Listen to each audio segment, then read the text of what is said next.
everyone. You're listening to The Future of Food Is You, a production of the Cherry Bombe Podcast Network. I'm your host, Abena Anim-Somuah, and each week I talk to emerging talents in the food world, and they share what they're up to, as well as their dreams and predictions for what's ahead.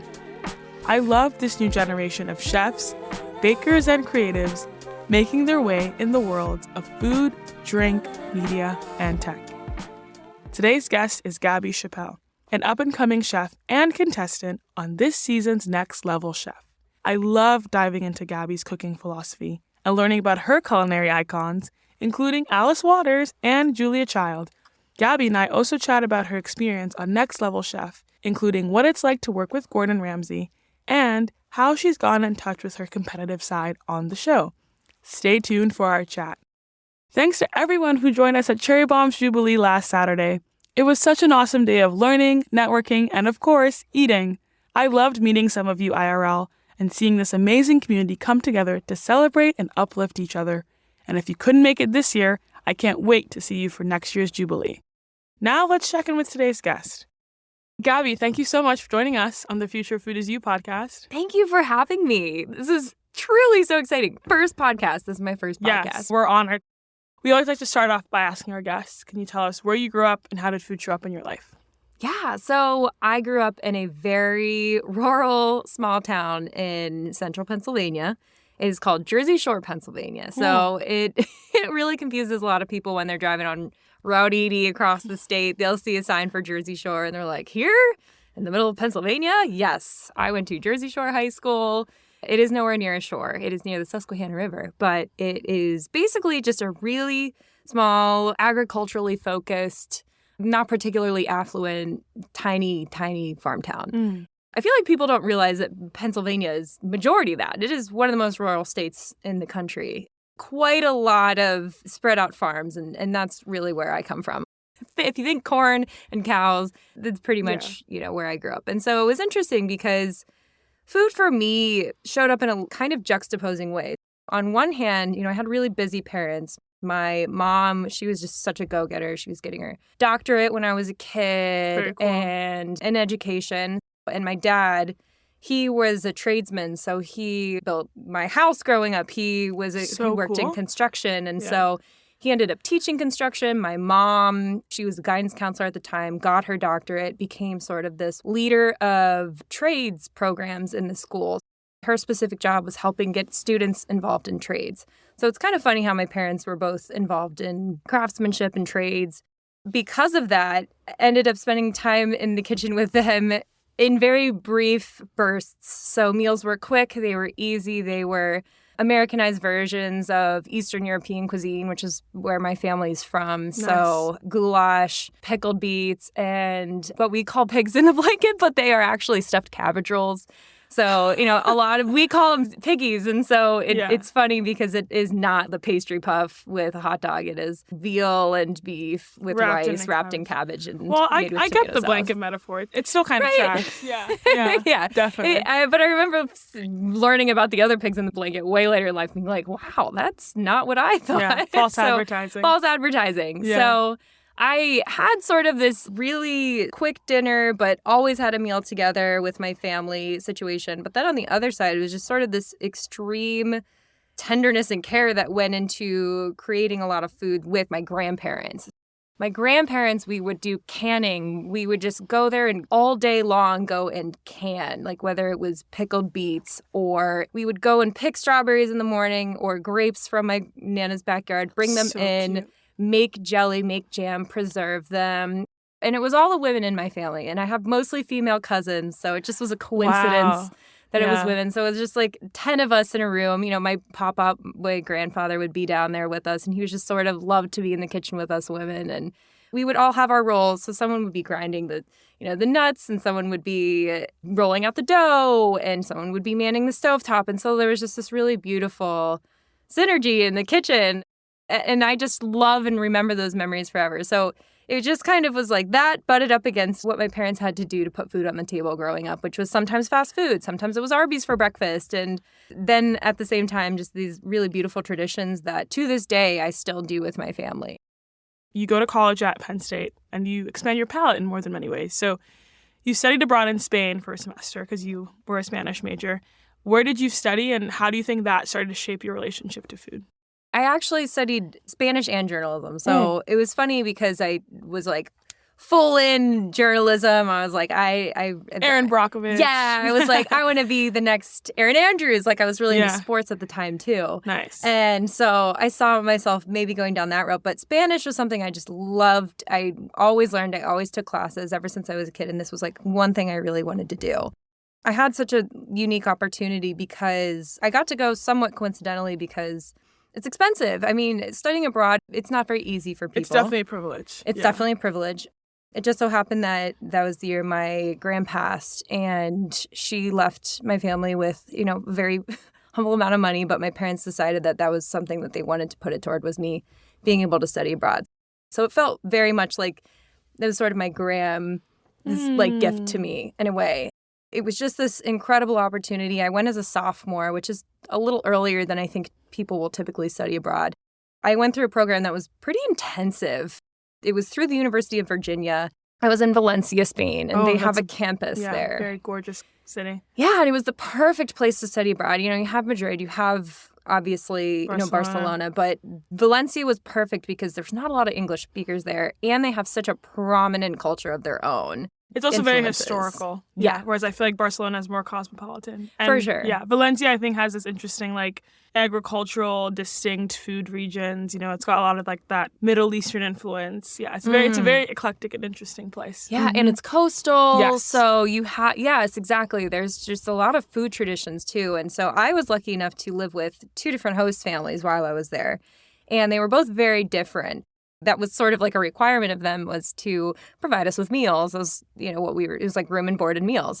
I loved to spend time with my host parents in the kitchen, and that was so cute. Making albondigas with my one host mom, and then, tortilla, and learning just sort of how to do these different things in Spain. And so it really was like the first time I ever lived in a metropolitan area in general, like by a lot. Not only that, it was in a different language. Not only that, it was on a different continent. And so it just really uprooted me, but like I loved every bit of it. As much as I loved the way I grew up, I was so curious, like what else is out there? What other flavors are out there? What is so different than what I'm used to? I'm just insatiably curious in general.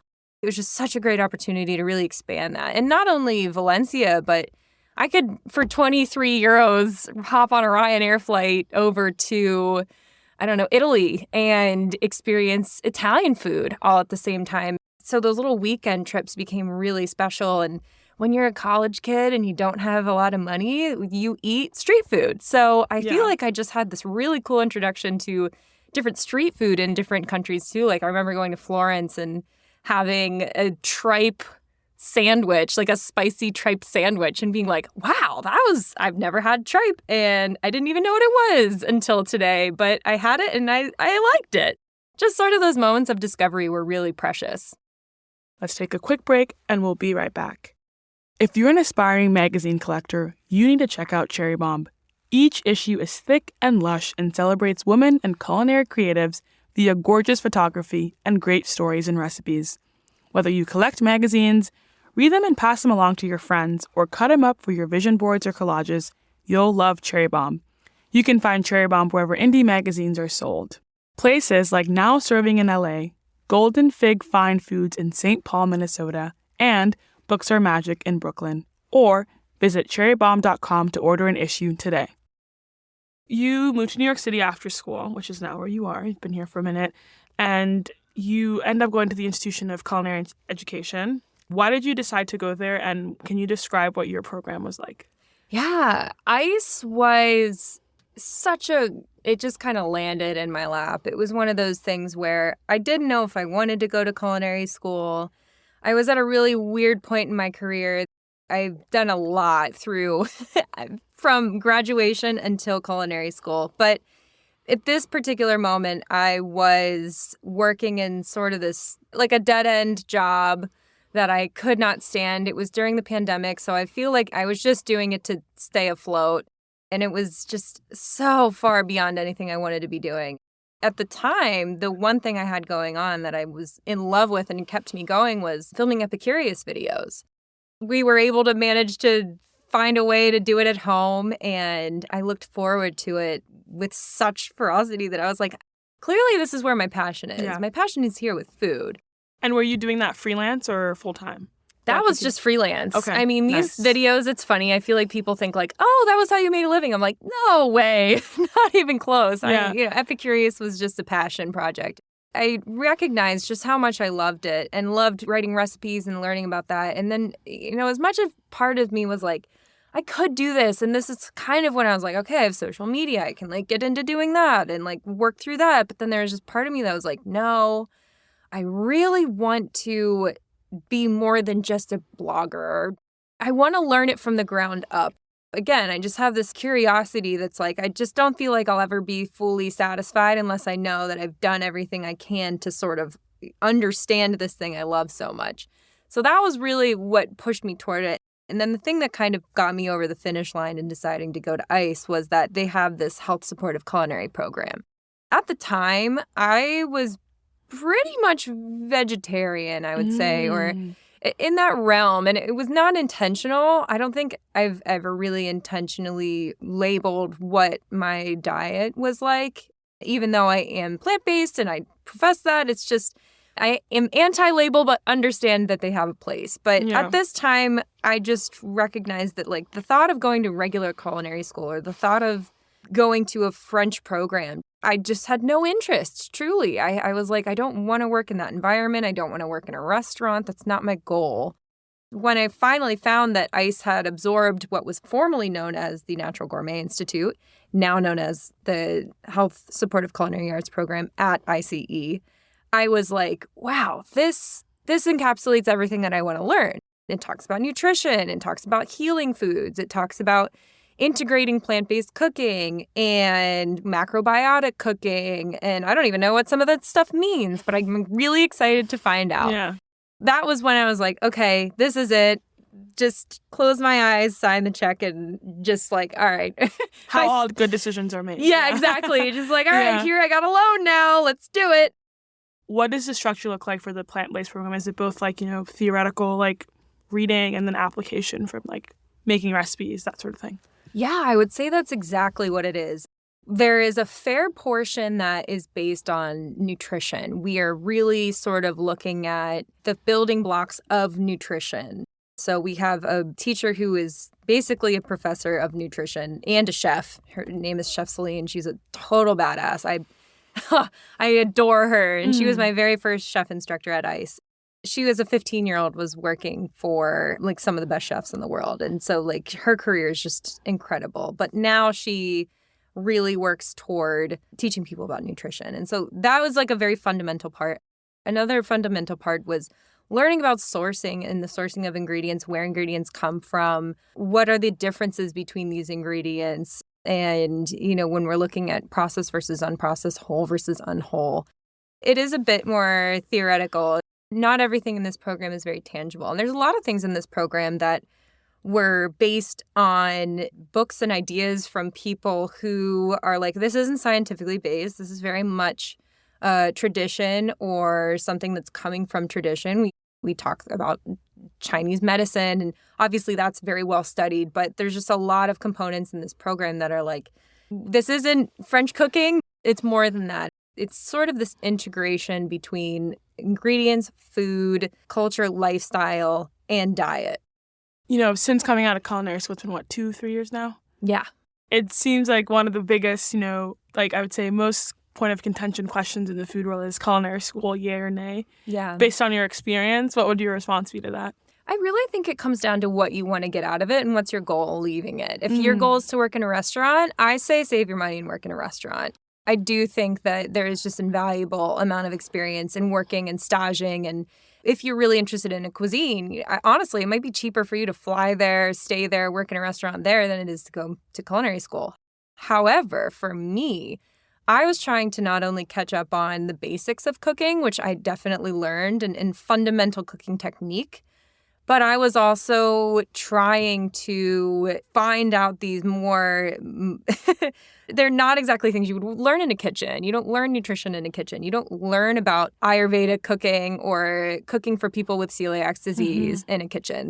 That's ultimately, with food and what I'm trying to impart to people is I want to make you a meal. After you eat it, you're going to be like, wow, I feel good. That not only tasted good, but it felt good. I mean, hey, I've had some really, really tasty meals, but I'm paying for it later in some way. I have a sensitive stomach, That's a price I'm willing to pay, but that's not something I want people to feel like is just the standard. Obviously, with your content side and your creation side, you're a recipe developer, you're a video producer, you're all the things. But I'm curious from your perspective as developing recipes and educating, it seems like that's something you're really passionate about with your content. Where do you draw inspiration from and how do you stay inspired? Inspiration for me comes from people who have sort of been in this position before. I mean, I feel like she's just an icon to so many people, not just me, but Julie Child, and just her ability to be approachable as a teacher. I think it's important that if you want people to be on board and you want people to find what you're doing approachable, you need to approach it as a student yourself. And that's, I think, something that she was always really good at is like, yes, I've mastered this craft to this degree. She went to culinary school and then she immediately started teaching. I see some parallels. I coincidentally have more restaurant experience than Julia Child in some ways. It was a tough time back then. Yeah. Also, restaurants have completely evolved from what she was experiencing. Not to mention just the level of expectation that she had through what I'm sure her culinary program was like based on, reading her book and whatever. She was just such a big part of me wanting to be able to have that same sort of tonality. Same with Jacques Pepin, same warm. I want people to feel like, that's cool. Okay, I could do that. That's interesting. It's interesting you say that about Julia Child because I think even her going to culinary school, a culinary school like Le Cordon Bleu, was revolutionary in itself. You didn't go to culinary school for vibes. And I think that if you read her books or if you read Alex Prudhomme's, her nephew's books, they're like, why are you here? Literally, why? Yeah. She had to even fight to get into the culinary school, which I think is so fascinating. And at an older age, and not old, but just she was a more advanced age. She already had a whole career under her belt. And so I feel like I've found so much inspiration in her and be like, if she could just do this literally is her second career, and she could find this level of success, then why can't I? Or why can't I try? And why can't I try and impart that message to other people that if this is something that they're passionate about or if they want to learn, it's okay. You're not too far gone. You're not too much of a beginner. The entry level is just anyone and everyone. I love that you say that, and it's a good segue into my next question. How do you feel like everything panned out in hindsight? And are there any big lessons that you've kind of learned from now making food your career after lots of other tries? In my first job outside of school, actually, I met this really wise and wonderful woman. I worked in advertising right out the bat. Classic. I didn't intend to. I wanted to be a journalist. And then the next thing I know, I wanted to not be in a small town. And so that took me to Portland, Oregon, actually. And so I was Very cool. And I worked in this huge, amazing, the biggest ad agency, most iconic. They were with Nike since day one. And I was like, how did I even get here? But I met this woman, and just background. But this woman, she told me, she was like, I always kind of think of my life in, how in high school you're a freshman, sophomore, junior, senior. So she's sort of in 4-year gaps. Ever since she said that to me, especially now where I'm looking back in 8 years in retrospect, it's 4 years ago is when I decided I wanted to go to culinary school. So I really have had that. You're in your junior year. Yeah, I'm in my senior year right now. Senior, this is senior year, there so I'm about to graduate from whatever this chapter is and move into the next one. That to me was a big lesson is that, cycling through a career or starting over again, it's not failure. It's just very much something that is natural. If you are constantly trying to better yourself and find that thing that you care about, then you're bound to leave what it is you're currently doing and grow into something else. It's a very beautiful thing and it's very natural. And some people know exactly what they want to do for the rest of their lives. And that's amazing for them. I'm very happy for them. But I think, as I said, someone who is innately curious about a variety of things, it's just such a cool moment when I realized that food was the thing, under my nose this whole time. Yes. Literally 3 times a day. Yeah. At least. Yeah, Sometimes maybe 5. many more. Yeah. And so to just finally find that thing where I'm like, okay, I did the journalism, I worked in production, and I hosted, and I thought I wanted to do this, and I got to that point during, COVID when it all ended, and I just had to grieve it. I had to grieve this loss of what I thought was the career I wanted, when in reality, the best was ahead. And I now really feel, at least I'm like in the direction, like my compass is now pointing in the direction where I know I'm supposed to go. And I've never felt so sure of it. And it's just such a good feeling. And it's not a white light. It's like you can probably envision more things on the path. Maybe it's more silhouettes, less shapes, that sort of thing. Yeah, I love impressionism. I feel like I don't want to be told what to see. I don't want to see fine lines. I want to see like a blur. And then as I get closer, it makes sense. I want to talk a lot about social media because it seems like that is the way that you get to connect with a lot of your audience and the way you get to share a lot of your work. What I love about your account is you kind of have this fun, exciting like mix of teaching and sharing and just like talking about your journey as you're going through it, kind of letting people learn alongside you sort of thing. I'm curious to hear why you think social media was the best medium for the things that you're doing. It's funny. I really resisted it for a while. That is just because it's something that I did as a career to some degree. Basically, being a journalist or being a reporter and having to create videos and stuff, it just felt like something that was so much work. And so to have to do it with something that felt very casual felt like, okay, if I'm going to do this, I need to commit to it. And so it just took me a while to be like, all right, this is the thing I want to commit to. And I think the reason and where I ended up finally reaching that point was I sort of hit this dead end of like, I have this career and I'm starting to get into the food industry and now I've learned everything I want to learn and I have this audience built in. I had around a 25,000 person audience for like the past 6 years or so, basically since I got on Epicurious. Those people have been with me through that whole journey and through all the algorithm changes and everything. Specifically, Instagram has changed and now looks a lot more like the TikTok model. I recognize that the only way I'm going to really reach this audience that has been, I don't know how to say other than loyal to me and really supportive and to show my support to them as well is that why wouldn't I share with them the things that I'm doing every day? And I don't have to make it a big thing. It can be as simple as, oh, I'm here at the farmer's market and I'm going to show you what I'm looking at right now. Just making it that approachable and making it something that for myself isn't that hard, sort of it makes it more available and accessible for everyone else too. I really love being able to share those moments of discovery because I want other people to be like, oh, that looks kind of fun or interesting. Or, maybe I'll go buy 3 different types of turnips and see if they taste different. And just giving people more of an incentive to play and to just be a little bit childlike in their discovery of food. Who would you consider yourself to be a love child of when it comes to like your cooking style and the things that you love to make? On one hand, I'd say it's a bit, I don't want to say obvious, but I feel like an obvious answer is, Alice Waters. I have a bunch of her cookbooks and they're incredible. I gift them to so many friends. It's just like seasonality and understanding the nuances of variety and when things taste good. And I'm learning too. Like these are all things that I'm in my like 4th or 5th season of really paying close attention to everything as it comes in season. And like, I have a field journal basically. That's amazing. Where I take notes of things I taste and I take it with me when I travel. So I'm in Mexico City and I'm like, okay, this passion fruit tasted like this, this, this, and this. And I have to believe it was probably the best one I ever had. Why? And so just sort of keeping tabs on these things. Alice Waters, she was the mother of that. And modern California cuisine. She just excelled at that and fresh and simple. All of her recipes are to some degree, or at least now, like through phases of her restaurants and through different head chefs, they've varied quite a bit and had different levels of difficulty. But at its base, it was like, let's just treat this with as little attention as possible and let the ingredients shine. Yeah. And so I really love that. On one hand, there's Alice Waters, and then on the other hand, Ottolenghi, I feel like, has just big, hearty, bright.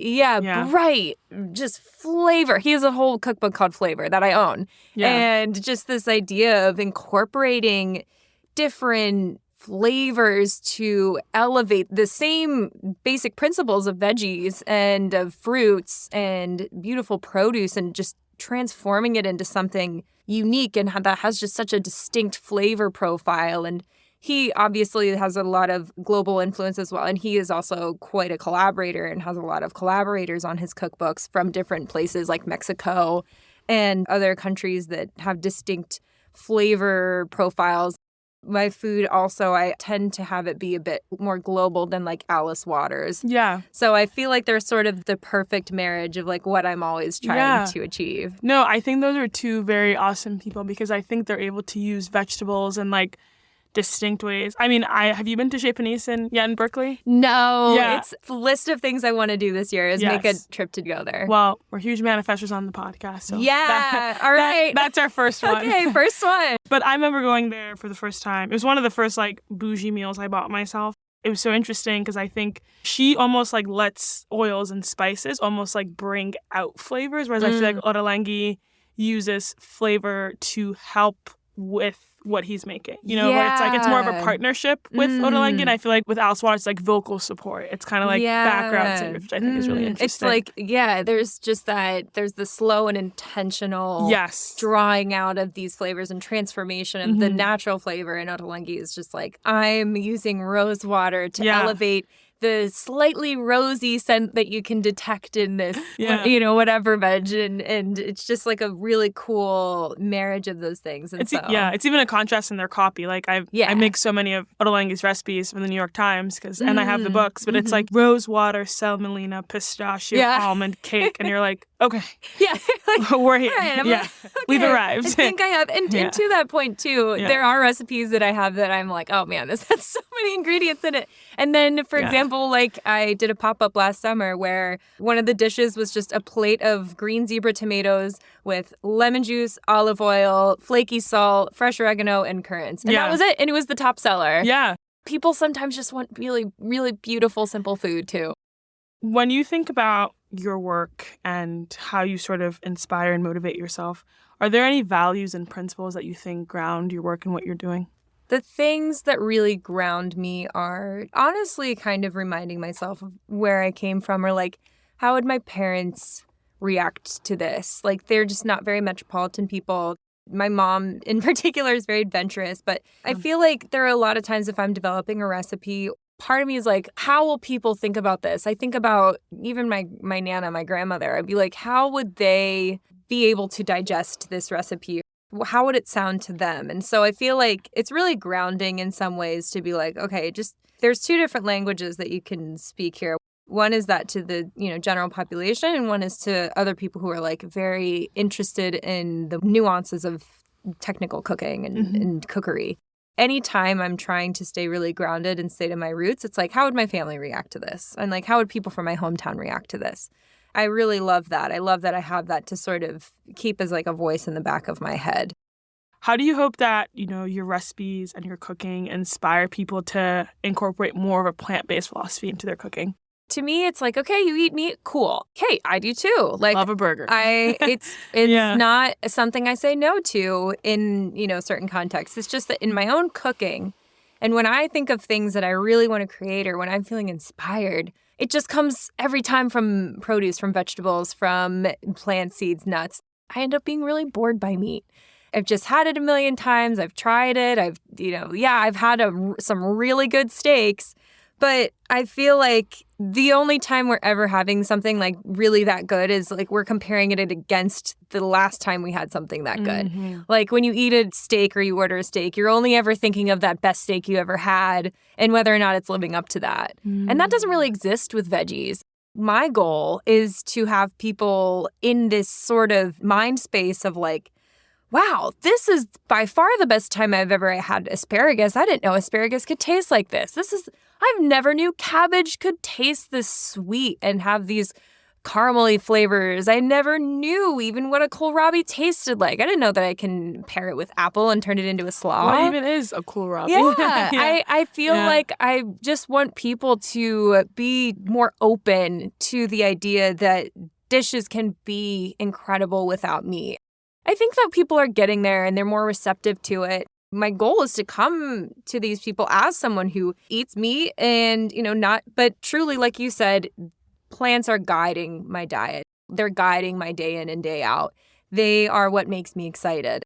all I want is for other people to just get excited about eating vegetables too. And I think that comes from discovery, from understanding that there's so many more varieties out there, going to a farmer's market, the connection between the tactile, touching, smelling, tasting, and just these moments, because they become memories. They become very memorable. Yeah. And that makes you more curious and want to learn more and be more interested and excited. Yeah, I really love that. I think there's a lot of negative connotations with being vegan and a lot of like things replacing like, the fake meats and sort of things. But I think being plant-based just allows you to be like, this is a way to explore food, and like this can be the foundation of how you eat, which 100%. I think is really and special. That connection to nature and how it is inextricably connected.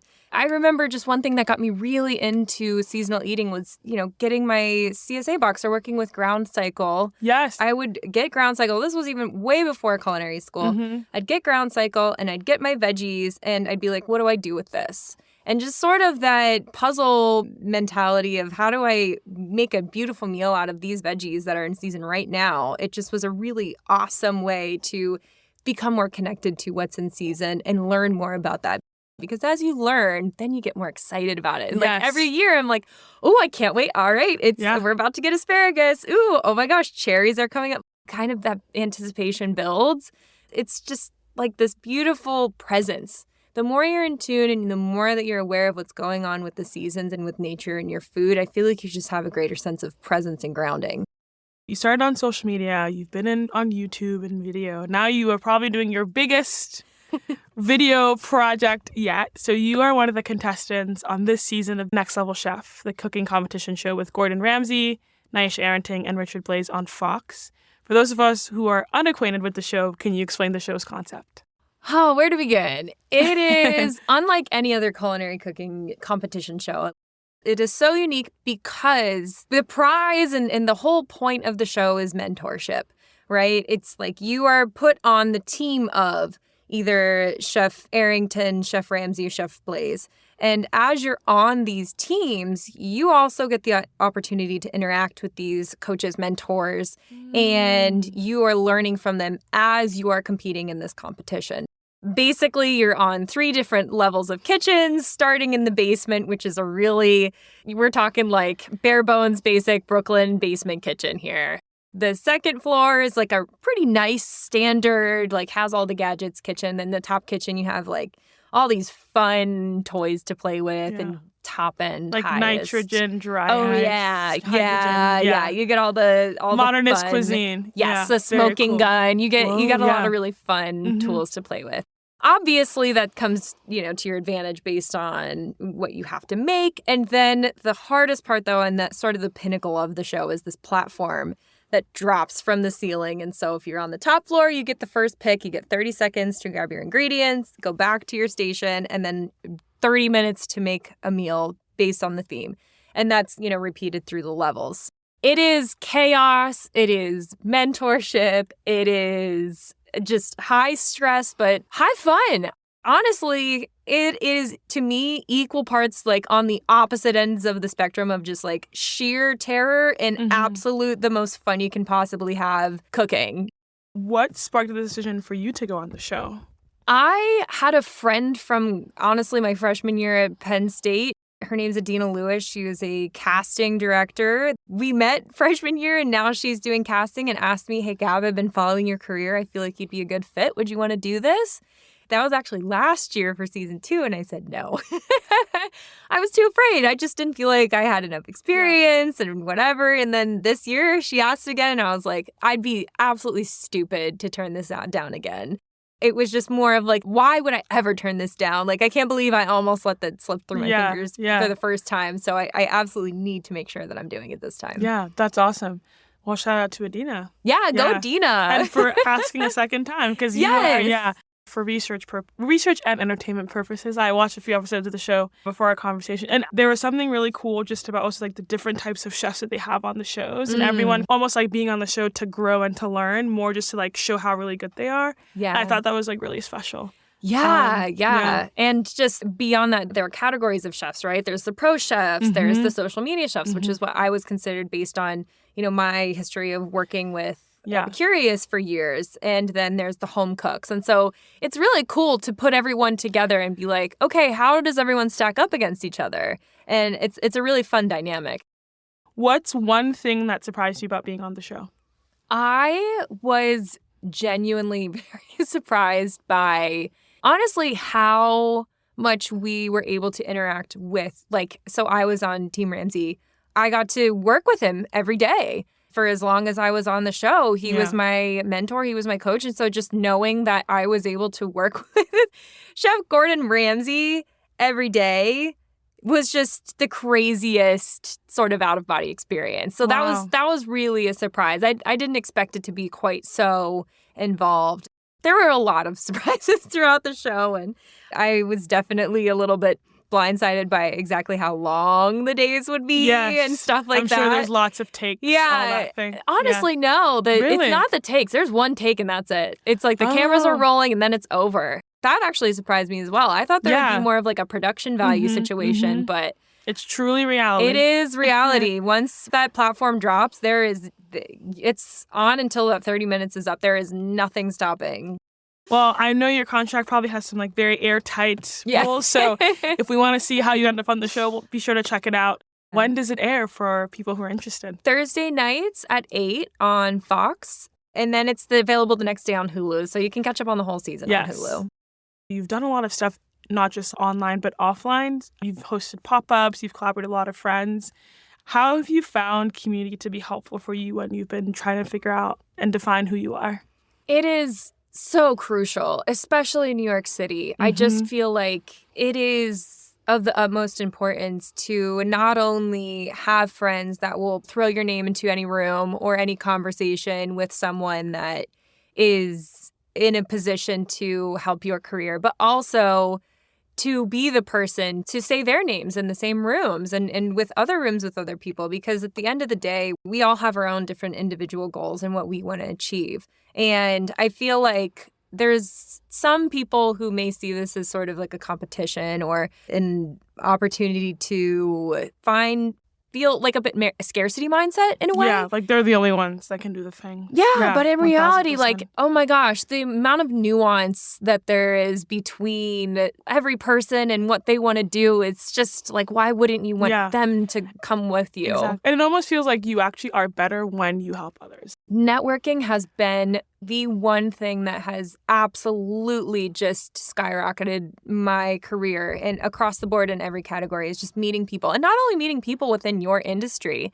I have so many incredible friends that are doing really cool things in spaces that are adjacent to what I'm doing or are completely opposite from what I'm doing. But just to see them, especially women, specifically women who are rising in their careers and are just absolutely crushing it is just so inspiring, and it just makes me want to keep going. Yeah. Wow. That's so beautiful. Well, there's no better place to talk about women doing cool stuff than here at the Cherry Bombe Podcast Network. We're huge manifestors on the podcast. Are there dream collaborators or projects that you'd love to work on as you're continuing in your career? Yeah, I feel like step one, I want to just become more involved in the community. I'm really hoping to do some demonstrations at any of the green markets this summer. I haven't gotten the chance to do that yet. I really want to do that. I want to maybe do something at the botanical gardens. Oh, that'd be so gorgeous. Yeah, I really just want to put myself in places where I am all the time. And so just makes it easier for you too. Absolutely. So I would love to be able to do that. And I honestly really just feel like education is so important. My goal would also be to work with, students in any way or continue to educate. And so I'm hoping that I can maybe work with some universities. I know that this summer I'm going to be doing something at Penn State. Very cool. Actually, very excited. I was asked to be the alumni speaker at the ICE graduation this May. Congratulations. Thank you. That's so awesome. Yeah, I'm so excited. It's on my 30th birthday. Wow. So I'm going to maybe have everyone say me happy birthday. I don't know. That's the only way you get to get your diploma. Yeah, right? And I'm so excited. Marshman Bailey is going to be there as well. And she's like the keynote speaker. So I get to just share a green room with her all day. And so Honestly, it's hard for me to really pinpoint what exactly sort of my dream collabs and all these other things would be because quite honestly, I feel like I'm just entering into that right now. That's so beautiful. I don't care to dream beyond that because I just feel like everything is sort of going into this beautiful space where I just am like want to really appreciate the moment and just be like, oh my gosh, all these really cool things are happening right now. Yeah. I've dreamed of this. Yeah. And so I'm just going to soak it all in. Wow. That's so exciting for you. Congratulations. I hope we get to see like a snippet of the speech of your... Yeah. I gotta get on to writing it, but... You've got some time. Yes.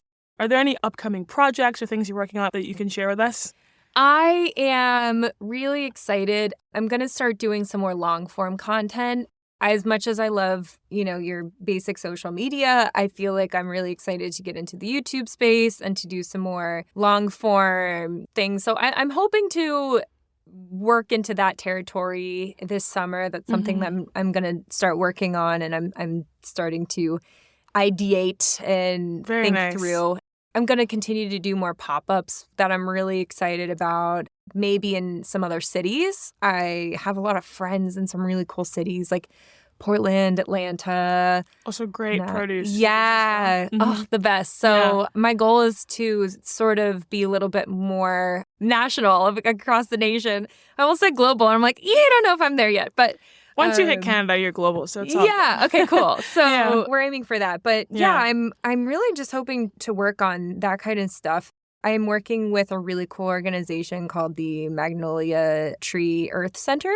It was founded by Hattie Carthen in the 90s. She is an incredible staple of the Bedford-Stuyvesant neighborhood. She planted a magnolia tree, which is the only historic tree in Brooklyn, on the National Registry or whatever, however they document significant trees. Yes. She basically founded this school where she focuses on environmentalism, teaching local community about where their food comes from and taking care of the environment. And so I recently connected with the program manager of the Magnolia Tree Earth Center, and I'm going to start teaching classes with them quarterly. Wow. Yeah. So can anyone sign up, or is it more for I think it's specifically for just anyone in the neighborhood. So anyone, I think, in the Bedford-Stuyvesant neighborhood. We're still in like the very early planning stages, but it's such a cool foundation, and she's such an icon, and it's unfortunate because I feel like it's with anything, you have waves of people in the community who do these really amazing, incredible things. But then with time, generations and quite honestly, gentrification,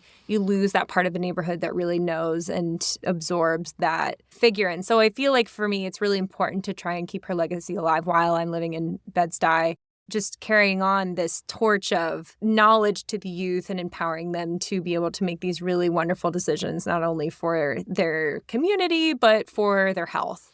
As you think on your career and the things you're working on, what do you believe is the future of plant-based eating? The future of plant-based eating is going to be rediscovering heirloom varieties of produce and diversifying our sort of monocultures of plants, and people getting to the point where they'll go days without eating meat and not even realize it, not even think about it, not even think that they are doing anything significant. It's just the way they eat. They just happen to eat, a plant-based meal a few times a week mostly, and anything else is just something that they maybe were able to get from a local farmer. Gabby, this was such an amazing conversation. If you want to continue to support you, where are the best places to find you? I'd say follow me on Instagram at Gab Chappel, and my YouTube is going to hopefully be up and running this summer, so at Chef Chappel. And I'm on TikTok as well at Chef Chappel. I'd say find me on my socials, and find me on Next Level Chef. Amazing. Thank you so much. Thank you. Before we go, our guest is going to leave a voicemail just talking to themselves 10 years from now. You have reached the Future of Food Is You mailbox. Please leave your message after the beep. Hey, Gab. So I hear you're turning 40 soon. I am about to hit 30, so I'm really excited to see how our 30s treat us. Because honestly, it's hard for me to imagine what it is that you're going to be doing, because I can hardly believe that we've even gotten to this point in our career. I mean, all those years and all that time doing so many different odd jobs. And here we are. We finally figured out that food was exactly what we wanted to do with the rest of our lives. It's crazy that this has been our calling this whole time. Beyond that, we've learned so much from New York City, so many lessons. And so I'm really hoping that maybe by 40, we can find a way to work nature back into our lives. I hope we continue to teach other people about the small beauties in life. And I hope we return the favor of mentorship and helping others build their own unique gifts. I can't wait to read our cookbooks, and I'd love to know how close we are to that retirement dream of living on a ranch in Montana, owning a little cafe in town, and maybe even someday I'll be a cowgirl. But I know we're not quite there yet, and there's a lot of work to do and a lot of people to feed. Love you, Gab. That's it for today's show. I would love for you to leave a rating and a review on Apple Podcasts, Spotify, or wherever you listen to our show. The Future of Food is You is a production of the Cherry Bombe Podcast Network. Thanks to the team at CityVox Studios, executive producers Kerry Diamond and Catherine Baker, associate producers Jenna, Sadhu, and Elizabeth Vogt, and content operations manager Londyn, Crenshaw. Catch you on the Future Flip.